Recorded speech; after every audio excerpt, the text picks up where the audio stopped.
from the front lines of faith and justice. This is Firebird Dispatch. Empire falling, spirit rising. This is the Firebird Dispatch from the front lines of faith. Dateline, United States of America, April 26, 2025.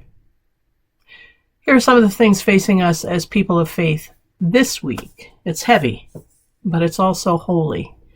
Because what we're living through, friends, it's not just history. It is a calling of us to our faith, to live our faith, because we have a role to play here. These are just 3 situations that we're checking in on.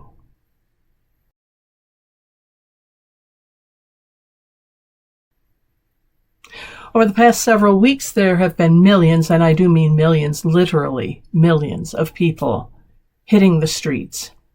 Small towns, big cities, college campuses, all are standing up non-violently, but with fire in their bones to say, not on our watch. These are hands-off protests. Get your hands off our rights, hands off our neighbors, hands off the earth, hands off our Constitution. And make no mistake, these have all been peaceful. There's a sense of joy, not around the topic, but around the sense of being united and standing in solidarity with each other for what's right. There's a sense of being grounded and anchored in our values again. And this is what democracy looks like in public. This is what living is when we look at every person as created in the image of God.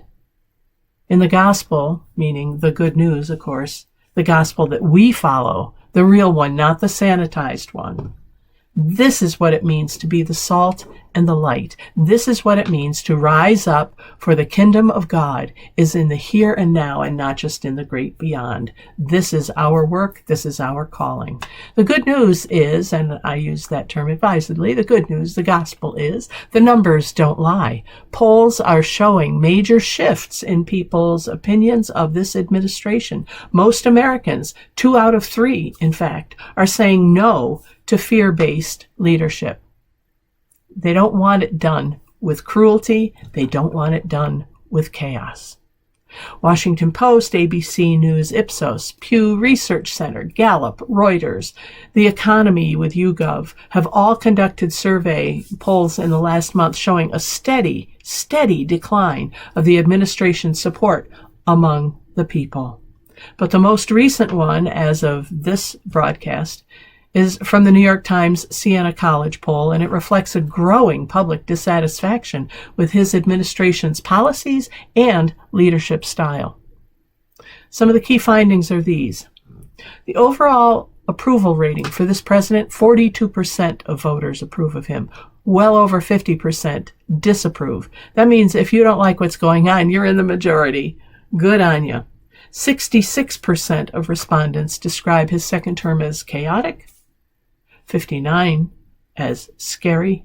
I don't know how many of us would describe it as cruel. When it comes to policy-specific approval, in terms of the economy and tariffs, only 37% approve of his handling of those, making this his lowest rating ever, even from both terms, when it comes to anything related to business or money or the economy. When it comes to immigration, he is polling a net negative rating now. Only 44% believe that he understands the problems facing people like you and me. 44%. Wowza. A majority feel that his government and economic changes have gone way too far. And only 31%, get this, fewer than 1 in 3 people in this country support what he has done with the wrongful deportation of Kilmar Abrego Garcia to the horrendous prison in El Salvador. And now there are other individuals whose names are surfacing who we also need to pray for and work hard to have returned to us. Now, are the demonstrations having an effect? Well, causation is not the same as cause, right? It's just not, you can't say that anything is definitely linked, but they are happening at the same time. In my opinion, they definitely are related, even if we can't statistically prove it. Because here are just a few things that have happened in the last 48 hours as these protests have continued to rise in urgency and in participation, and every day of the week. It's not just protest Saturday. Every day of the week there's something going on. So here are just a few of the changes, the turnarounds that the Trump administration has made in the last 48 hours. It has reversed its decision to stop visa registrations of thousands of international students. So the international student visa registrations are back on. Campus protests and lawsuits matter. They matter. Another one, facing mounting pressure from scientists and lawmakers and the public, the administration has partially reinstated so far funding for certain NOAA climate research programs. Our weather reports matter. They matter if there's some storm coming in that could kill people. It matters to get the reports of the tornadoes. It matters to know which way the wind is blowing if you're living with forest fires around you. It matters. That's being changed. Another one, the Trump administration has reversed its decision to cut funding for the Women's Health Initiative, which was a landmark study that's been instrumental in understanding women's health issues, including cancer, hormone therapy, chronic diseases, not just here, but all around the world. So it's reversed the decision to cut the funding. The funding will remain intact for that important thing. See, our demonstrations matter. Your voice matters. And finally, a federal judge has issued a preliminary injunction against the Trump administration's proposed cuts to the National Institutes of Health, NIH. Again, what happens? We march, and it matters. It matters what we do, whether we're standing outside with a poster in protest or we're driving by and we're honking our support. It matters. It matters that you send out energy of support, even if you can't be there. It matters that you offer up prayers. Our faith tells us that when the people cry out, the Spirit moves. We are seeing the Spirit on the streets, in the polls, in the hearts of people who were silent before, but are silent no more. And maybe that's you. Good on you. Come on along. Jump in. The water's great. We are going to rile us some righteous water here. Because it matters. Use your voice, stand up, rise. You matter.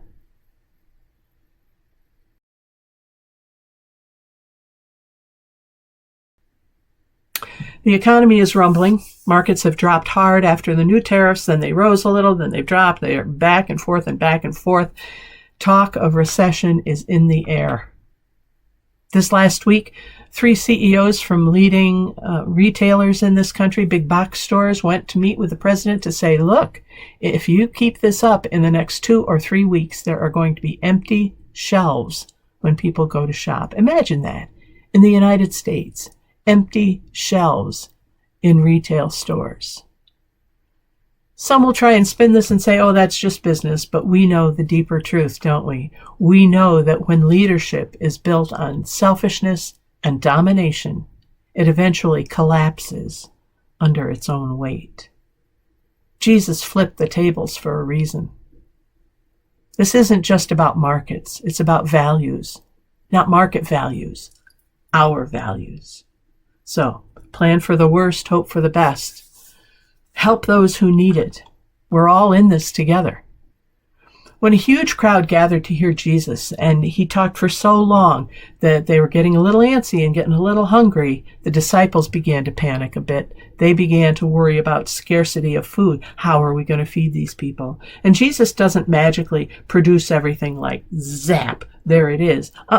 He says, go out and collect whatever you can. Ask them for what they have. He collected it all, then he blessed it. And through collective trust and sharing, there was more than enough to feed everyone there. Live your faith. Believe in the laws of abundance. Reach out to each other. Give when you can. Ask for help when you need it. You're not alone. We can get through this together.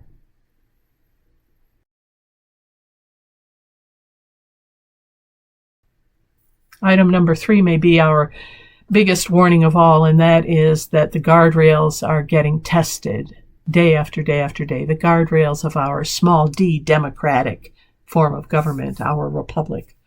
There are more executive orders. There are more attacks on the courts. There are more assaults on a free press. There's more talk of criminalizing protests. This is not business as usual. This is a flashing red light. Danger, Will Robinson. Danger, Will Robinson. On Friday, the administration, get this if you had not heard, the administration had a judge arrested in Wisconsin. I may not have all of the facts right. What I understand is that she was presiding over a case. People came from the government that wanted to extradite and deport a person involved in the case. She said, wait outside. We're doing this job first. And she ushered the person outside, where I think he was picked up and taken. But he was taken by hooded men without badges, without identification, who did not produce any kind of a warrant. That would be bad enough. But then they came and they arrested her. They handcuffed her in her courtroom, I hear. And they arrested her for interfering with their job. Well, as I remember from my civics class, the whole idea of a federalism in government is that the feds don't interfere with the state and local unless there is a violation there which has not been documented. I'm not a lawyer. Check it out.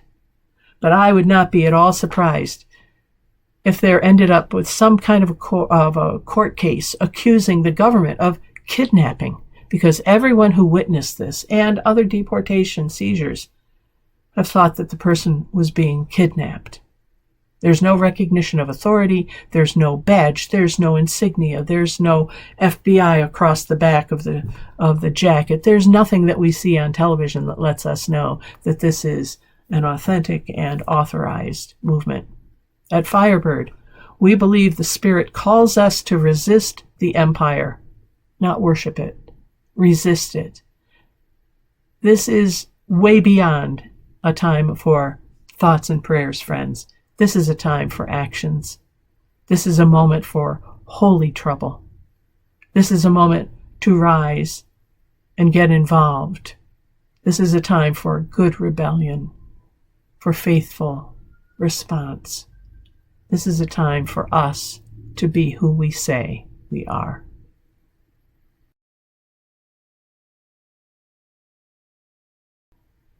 Look, none of this is easy. I wish I didn't feel the need to be on here every week just to bring people up to date and help us focus in on how to live our faith like this. But we were made for times like these, my friends. We follow this guy, this J guy, who, is our rabbi, our teacher, our leader, who is the Christ, and he did not back down from injustice ever. He did not worship power. He stood strong against it, even when it killed him, and he rose again. We choose love. We choose his fierce, stubborn, liberating love every single time. And that is still our call. We get to do that. We are in the position still to live our faith, to rise up, to show up, to speak up, to love louder. Love louder than the hate. Love louder than these actions against us that hurt our soul. This is how the Firebird flies. This is how the new world gets born. So stay fierce, but stay tender, and stay tuned. This is your Firebird Spirit Dispatch from the front lines for this week. Fuel for the rising. Over and out. You've been watching Firebird Dispatch. Rising in love, grounded in justice.